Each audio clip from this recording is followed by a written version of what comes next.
Welcome to Amit Shakil 5858 War and Love Report. I am Amir.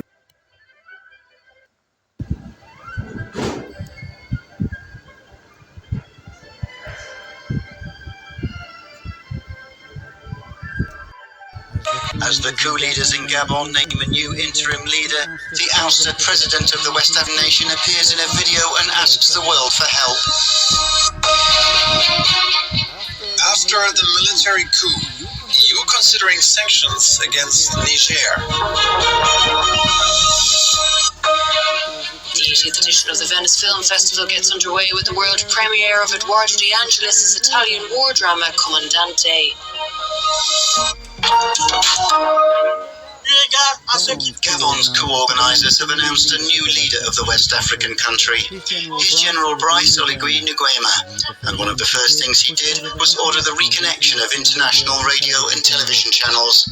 Officially named the transitional president, Nguema has not appeared in public in the three communiques made so far by the junta. But one person who has appeared is the deposed President Ali Bongo, who's under house arrest and has been accused of high treason against state institutions. In a video released by an anonymous source, the president asks his friends around the world to speak out against the coup plotters. Meanwhile, in the streets, there are signs of euphoria, but not in the way. The European Union is considering sanctions against Niger after military forces ousted President Bazoum last month, who was elected 2 years ago. Defense and foreign ministers of the bloc discussed various possibilities at an informal summit in Toledo, Spain. We are moving forward for an autonomous sanctions regime to take measures against the putschists. Work has already started. Niger is just the latest of a number of African countries where the army has seized control in recent years. Experts say that military coups seem to be contagious. This means that an unconstitutional takeover of power is no longer taboo, a serious problem for Europe. Europe has real security concerns emanating from this region and also geopolitical concerns. Security is related to Islamic fundamentalist terrorism, which has doubled in Mali since Europe and others have pulled out. And geopolitically, it comes down to Russia. Russia's created a space for itself that forced Europe to withdraw, and now we're faced with the prospect as Europe of a belt of Russian influence along Europe's southern flank, if you consider this part of the Sahel in Africa as Europe's southern flank. Niger was the EU's second largest raw uranium supplier after Kazakhstan last year.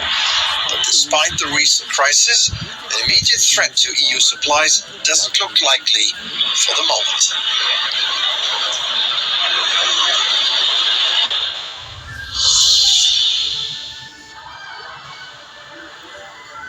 Ukraine's counter-offensive grinds on. The military says their forces are making gains southeast of the recently liberated village of Robotyne in the Zaporizhia region. But tension stalks the Ukrainian forces in their haste, like these drone operators, as they fear being struck themselves by Russian drones. They're constantly on the move, trying to keep one step ahead of the overhead danger. The same sense of haste is in the air in the few localities on the southern front that Ukrainian troops have liberated from Russian occupation in the Donetsk region. The roads are littered with traces of the fighting, and ruined houses line both sides of the highway. The soldiers know that autumn is just around the corner, and with it, the rains and mud that slow down any attempted tank advance. Residents on the front line continue to flee the fighting. Some don't want to go, and in the Zaporizhia region, dozens of families with children have been forcibly evacuated to safer areas. As Ukraine tries to break through to the south, the Russian army is trying to break through Ukrainian defenses in the north. The tension in Kupiansk is palpable. Last summer, Ukraine's forces recaptured the city. Now, Russia is attacking it once more. The army and volunteers are helping people move away from the danger.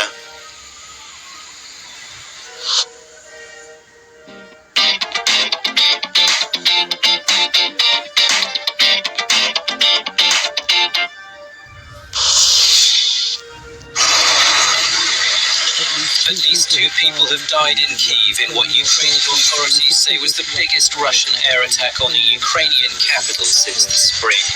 They were reported killed by falling debris from a drone shot down over the Shevchenkivsky district. A number of others were injured in the incident.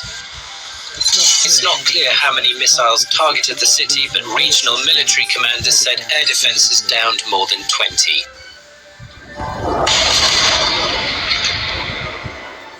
There were also reports of drone attacks on the southern port of Odessa. In Russia, drones hit an airport in the western Pskov region as part of what authorities claim was the biggest air assault by Ukraine on Russia since the war began. Drones were also reportedly shot down over 5 other areas across the country, including the Moscow region. There were no reports of casualties.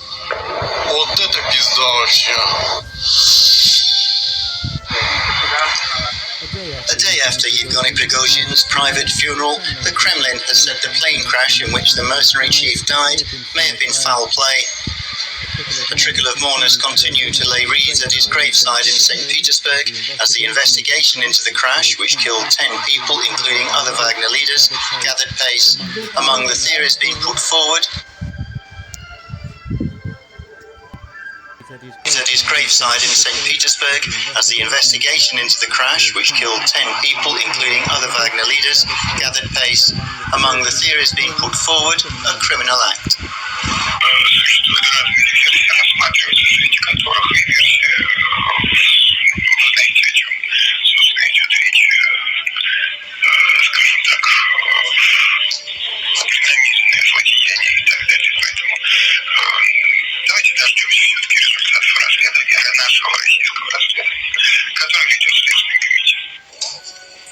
Many in the West believe Vladimir Putin was behind the incident in revenge for Prigozhin's short-lived uprising against Kremlin authorities in June. Putin's aides have dismissed the suggestion. The warlord was once a close ally of Putin, but he came to represent the greatest threat to the president's rule with his relentless attacks on Moscow's military leadership over their handling of the Ukraine invasion.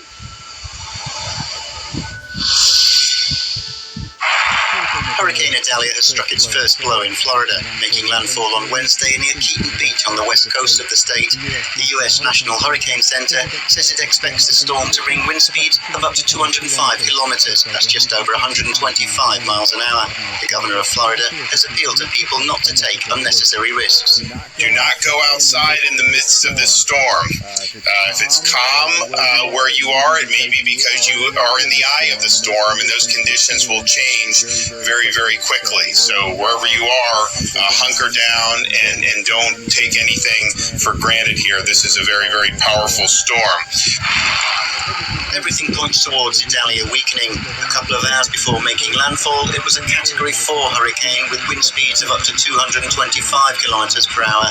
The U.S. National Hurricane Center expects it to continue advancing through southern Georgia or southern Carolina. Military planes are transferring some 1,800 people from the Italian island of Lampedusa to the mainland. The aim is to relieve the intense pressure on the migrant hotspot, which has recently peaked at more than 4,000. The official capacity is around just 400. Lampedusa is a stepping stone island closer to Africa than Europe. Italy has seen a surge in migrant arrivals with more than 113,000 so far this year, double last year's total. It's increasingly multinational and more crowded every year. La Tomatina, the festive tomato war that's put the Valencian town of Buñol on the map. This year it's brought together more than 20,000 participants from all over the world. Ammunition is in abundance in the form of 150,000 kilos of very ripe pear tomatoes. The tradition began by chance after a dispute between young people during a party in 1945. Over the years it's become an international event that people have copied in other parts of the world. Delicious, according to Japan's Prime Minister Fumio Kishida. The Japanese government has released a video of the leader eating sashimi made from fish caught off Fukushima's coast, along with two of his ministers. It's reportedly part of an initiative to dispel public fears about eating local seafood after contaminated water was released from the stricken nuclear power plant. The water was treated. Many people are wary. Several neighbouring countries have voiced their complaints. While the International Atomic Energy Agency has approved the produce, China has suspended imports. They call her Amarena, and for a few minutes she held centre stage in the village of San Sebastiano di Marsi in central Italy. A Marsican bear, a non-aggressive subspecies of the European brown bear, walked through the streets with her two cubs under the astonished gaze of the villagers. It's not the first time she's done it. The residents call her Amarena because of her predilection for that particular local variety of cherry.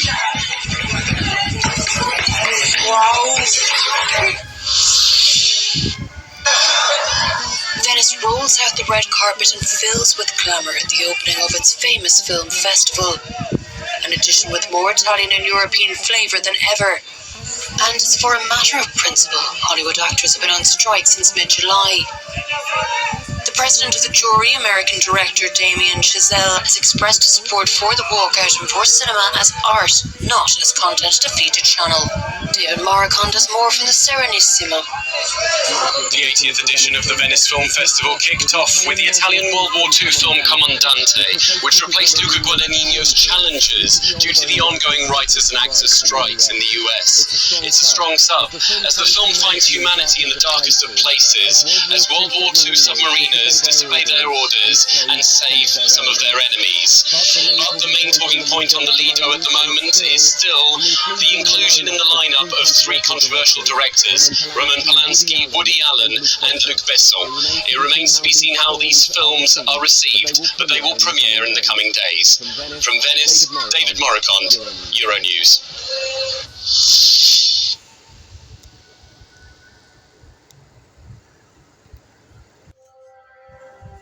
Thank you for watching and privilege of your time.